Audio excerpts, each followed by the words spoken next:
Section in college mathematics. So, in this last section, we're going to talk about what is called a correlation coefficient. Okay, what the correlation coefficient deals with is scatter plots. I'm also going to show you some cool things on the calculator that you can use to help you find correlation coefficients and things like that. But before we can even use this calculator, I want to show you some things real quick. Um, in the calculator, before we find that correlation coefficient, we need to turn a program on. So if you hit second and catalog, it's going to bring up every program, idea, thing on this calculator. It's hidden in second 0, which brings up catalog. And you're going to scroll down to what is called diagnostic, getting close to it, diagnostic on, diagnostic off. We need to turn the diagnostic on. If you do not turn the diagnostic on, you will not get the correlation coefficient. Okay, so turn this piece on. So you hit enter, and then you hit enter, and it's going to say done, which means that it's on. So for 12.6, make sure that you turn the diagnostics on. And again, it's under second 0. Scroll down to diagnostic on. Going to do this again for you. There it is. Scroll up, hit enter, and it's on. Okay, that's a good thing. Now, let's jump back in because we'll jump into the calculator soon enough. But let's jump back in and let's talk about this correlation coefficient. So correlation coefficient lets us know if there's some correlation between two variables. Okay, so like for instance, the temperature of a day in the summer versus the ice cream sales. You know, people believe that there's a correlation between the hotter the day, the more ice cream will be sold.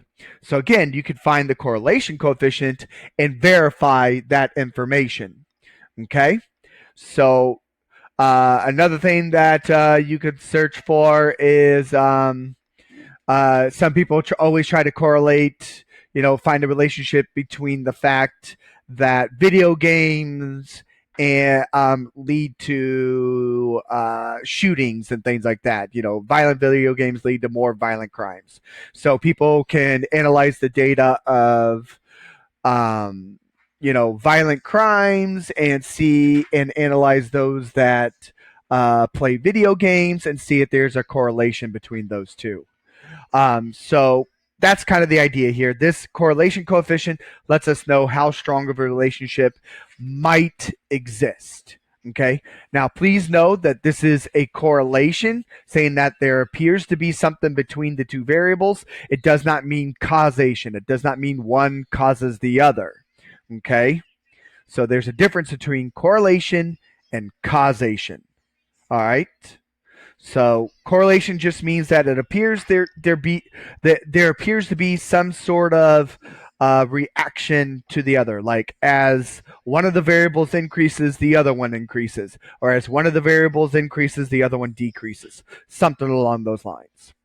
So correlation coefficient determines the strength of the correlation between the two variables. So again, like what I talked about.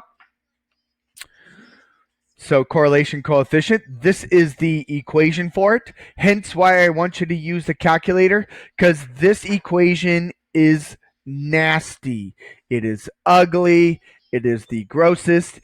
Just so you know, this is the slope formula of what's going on. But there's no reason why you should be writing this equation by hand. That's just ridiculous. That's why we turned on the diagnostics on our calculator, because our calculator will run that correlation diagnostic for us. It will tell us what R equals, and that's the variable we use for the correlation. We call it R equals. All right. Just a couple of other pieces of information. Know that the R value will always come out between 1 and -1. And it is possible to be the number 1. It is also possible to be the number -1. So the R value, when you run this formula, always comes out between 1 and -1, okay? Inclusively, because we like 1 and -1 because that's why we have the equal sign there. All right? So let me talk a little bit about what that means for us. The closer you are to a 1, the stronger the correlation is. And the same thing over here at the -1. The closer you are to a -1, the stronger the correlation is going to be. The further or the closer you are to 0, the weaker the relationship between the two variables is going to be. Okay? Now, since I told you this is the slope formula, with that information in mind, we now also know that over here on this side, if your R value is negative, that means you're dealing with a negative slope. Okay?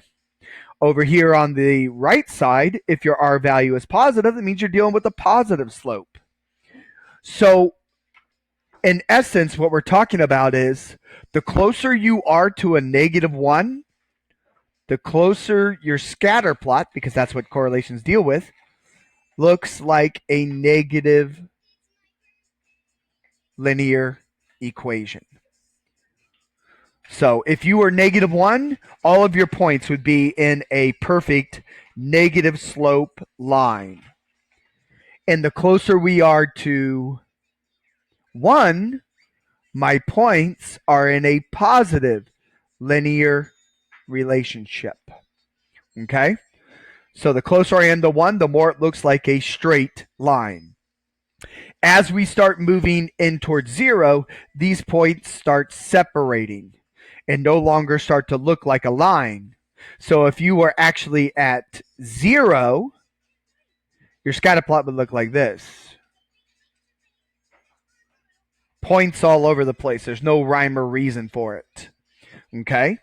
So the closer we are to 1, the stronger the correlation is. The closer we are to -1, the stronger the correlation is. And if your R value is negative, that means it's kind of like a negative correlation, a negative slope. If your R value is positive, that means it's a positive correlation. Okay? Again, positive correlation means that as the X variable goes up, the Y variable goes up. Okay? Negative correlation means as the X variable goes up, the Y variable is coming down.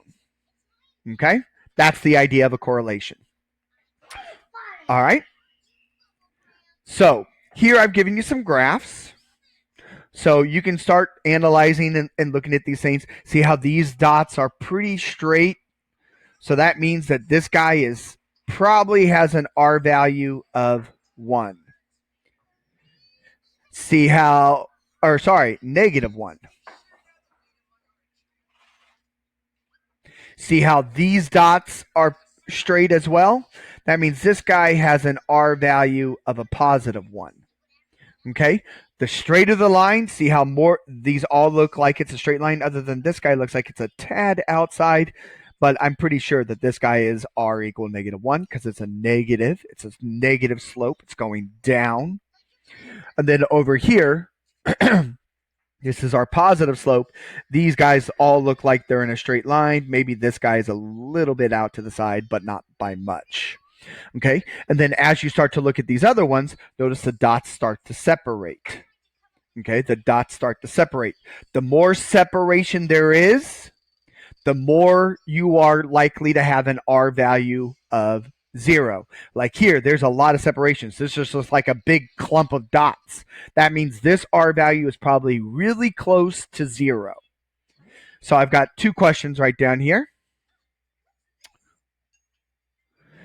I want to know which plot up here do you think has an R value of 0.9? That means it's close to 1, but it's not exactly 1. And then which plot up here has an R value of 0.01? So that means that it is close to 0. Okay? And there should be a question mark on this one. I don't know why I didn't put that question mark in there. So go ahead and pause the video and write down your letter for these. Go. Okay. So if for this first one right here, which one has the R value of 0.9? If you said D, I like it. Because being at 0.9, that means you're close to 1. So that means there shouldn't be a lot of separation in your dots. And this is the one that is positive, and there's not a lot of separation. It almost looks like a straight line. We just got a little bit of dots off track right here, and these guys are a little bit more off track. This is pretty close to being that solid straight line of a positive slope. So D is definitely that one. And as I said right here, which graph up here has the R value that's closest to 0, and that would be the E that I talked about a couple seconds ago. So if you said E, definitely. Because when you are close to 0, like this guy, that means it doesn't look like they have any kind of slope at all. And this just looks like a big clump of dots, like what we talked about before. Okay? So in your assignment, you'll have a majority of the questions, like I would say a good 80% of your questions say, what kind of correlation is this? Like what we did, like where you're picking out the graph, or like it'll give you a picture of the graph and it'll say this has a strong negative correlation, true or false. Or you look at another graph and it says this graph has a strong positive correlation, and it'll be true or false. So you got like a 50-50 shot of answering it right. So now I want to dive into our calculator, and I want to show you some cool things that our calculator can do, because our calculator can find the coefficient, okay? And our calculator can find for us can also do a scatter plot for us, and I want to show you how it can do that for us. So you can actually look at your data that you might have. So here is the data that I collected from that little survey that I sent out to all my college math students. Again, just like what I talked about in that 12.3 over standard deviation when I collected stuff. It was that same survey. So again, this first value right here, that represents Jason. Again, I don't remember who the second one was. The third one is Stephanie, and then Nadelkis. And then I've kept that same order down here. This is still Jason. This is still Stephanie. This is still Nadelkis. The last one, again, is me. So if you wanted to kind of look at, what my statistics were. Again, remember, I kind of work at a theme park, so that's why this number is much higher.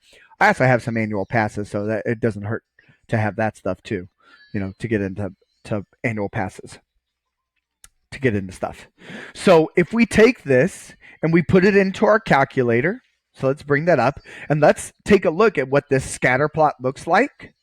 And and then let's talk about how we can find that correlation coefficient. Okay?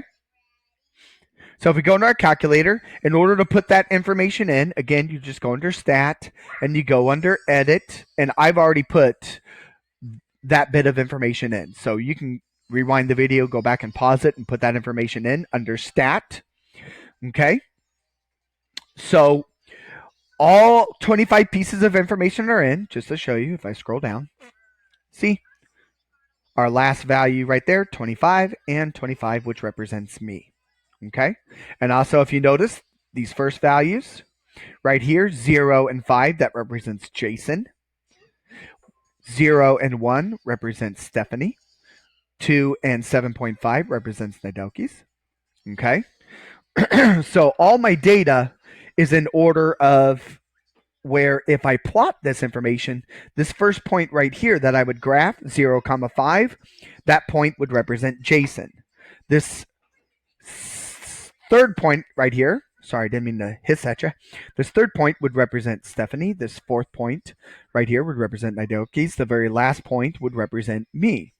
So how can my calculator graph this? Well, this is really cool. Right above the y equals, there's this word called stat plot. So we're going to turn that on. Okay, and as you can see right here, this little blue graph, see all those little dots? That means it's ready to do a scatter plot. But I'm going to show you some things in here. So in here, you can do lots of cool things. And again, you get to explore a lot of these other options when you get into Stat 2023. But right here, we want to turn it on, so hit Enter. So now it's on. See how it's got the black box around it? Down here is where you can choose what kind of plot you want it to do. So again, we just want it scatter plot. Our lists are in L1 and L2. And then right here, you can tell it what kind of marks you want it to make, whether it's a square, a plus sign, a filled in square, a small little square. You can tell it what to do, and you can change the color of everything too if you really wanted to. All I really wanted to do was just turn it on.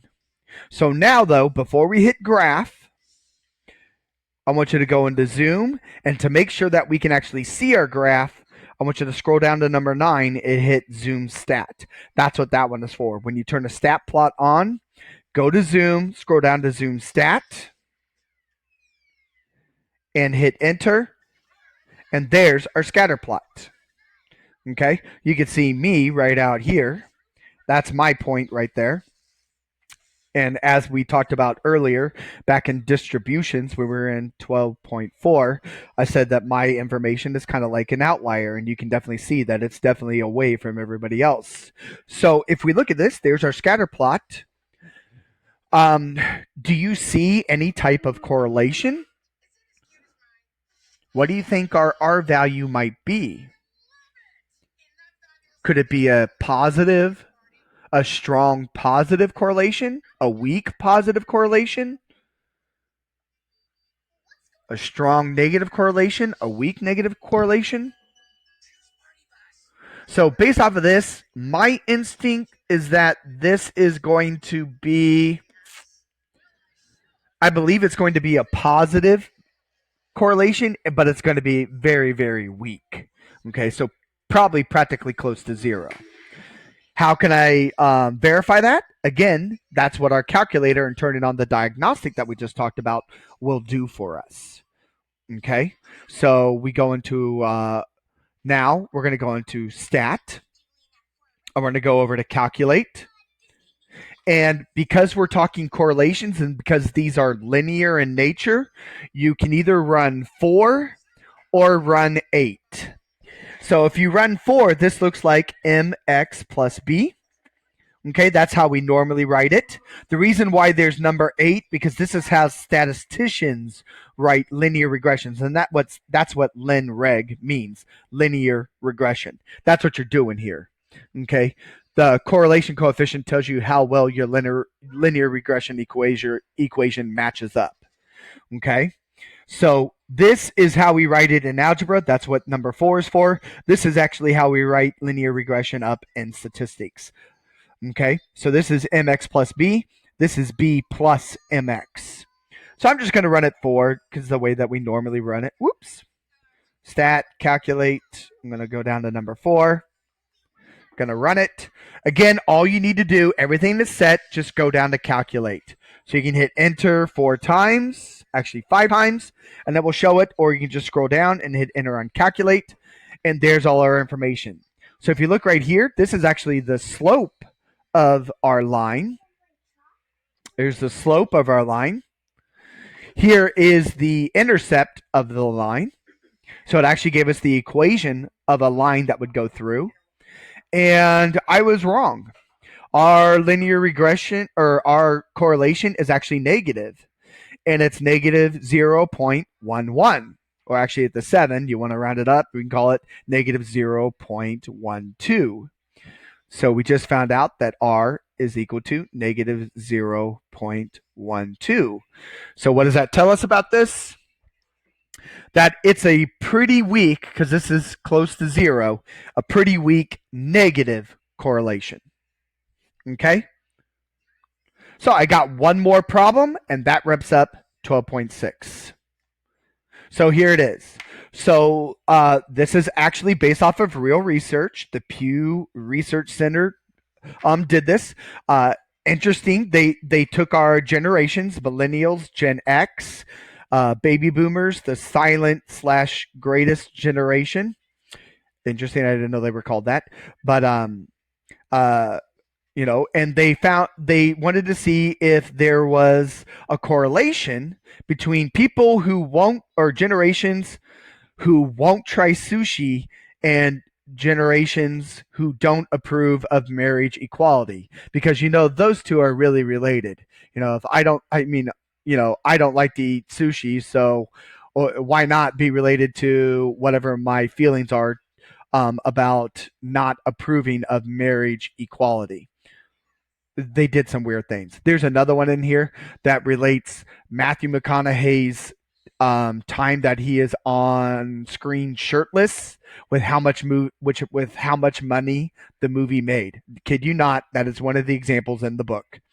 And so they wanted you to see if there's a correlation between that information, the amount of time Matthew McConaughey is shirtless to how much the movie made. And it's so weird because the more time he was shirtless on screen, the more money the movie made. So there was actually a little bit of a correlation. Kind of funny. So I want you to take this information right here. I want you to plug it into the calculator, find that correlation coefficient, even take a look at the scatter plot, and do what we just did. Talk to me about if there is a correlation and what kind of correlation it is. And go.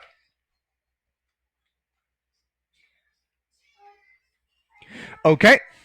So jump into our calculator. Let's clear this out. Let's go up into our stat.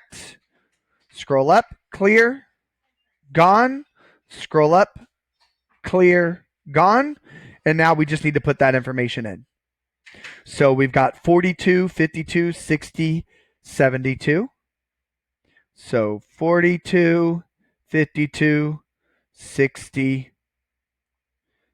and 72. I need to scroll back up and fix my 52. Okay. I'm going to double check those numbers. 42, 52, 60, 72. Cool. And then we got 36, 49, 59, 66. So scroll over. 36, 49, 59, and 66. And you got to make sure that everything is matching up. So this was all about millennials. This is all about Gen X. This is all about baby boomers. And then the silent/greatest generation. They should match up. Just like I had my first point as Jason. The third point was Stephanie. The fourth point was Nadelki's. The very, very last point was my information. This should match up. So you're comparing apples to apples. Okay? Just checking my numbers. All right. So we can go into our second scatter plot. See, it's already on. So if we go into Zoom and go down to Stat, there's our graph. So what does it look like? Hopefully you think that this is a strong positive correlation because this looks pretty close to being a straight positive line. Okay? All right. So from there, let's actually verify that it is a strong positive correlation. Go to Stat, scroll over to Calculate, and go down to number 4. And then we scroll down because all this information is correct. And now we know that the slope of our line was 1.08. So there's the M. Our intercept was negative 4.46. So these two pieces give us the equation. And then look at our R value. R is 0.98. And based off of that picture that we saw, R equals 0.98. That supports the fact that we said that this was a strong positive correlation because look how close that number is to 1. And there we go. That is 12.6. Enjoy.